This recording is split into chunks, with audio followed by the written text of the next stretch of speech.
This is Jay from Fresh Vintage. In this episode, we are going to show you how to replace mower blades on an S100 John Deere. Stay tuned and watch how easy it is.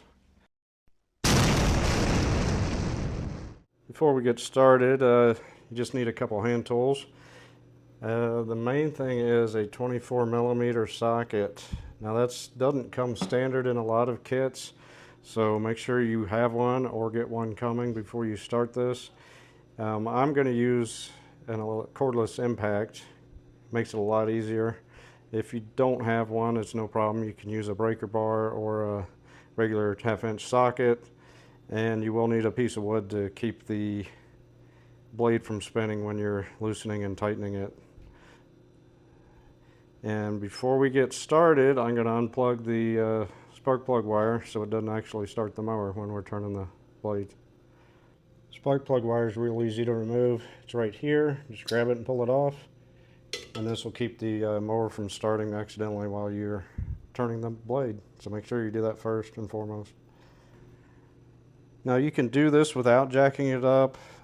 This is kind of overkill. I just used a floor jack and jack stands, and then I put some stuff under the back tire to keep them from rolling.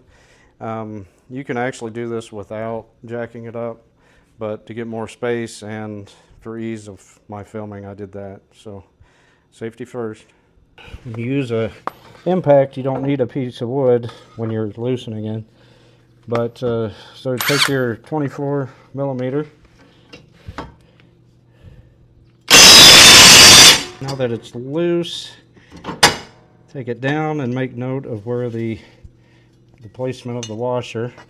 It's kind of concaved a little bit, so it's nut, washer, then there. And notice how there's a star pattern, and it matches there. So you just stick the new blade in. All right, new blade, star, and make sure the edge is on the bottom, the sharpened edge.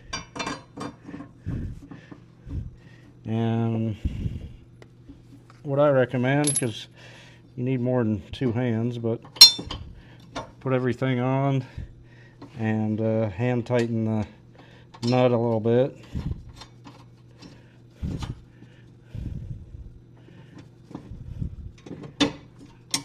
Make sure it's in the asterisk.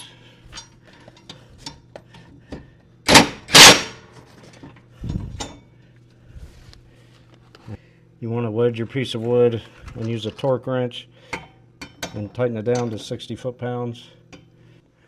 So what happened is I hit a rock and it tore up the blades pretty bad. So we're going to keep these as spare and get them sharpened. But if you want, we've left a bunch of links in the description for different types of blades.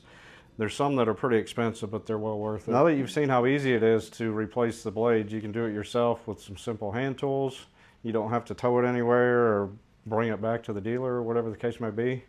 So stay tuned and subscribe to Fresh Vintage for all your classic cars, muscle cars, how-tos, everything like that.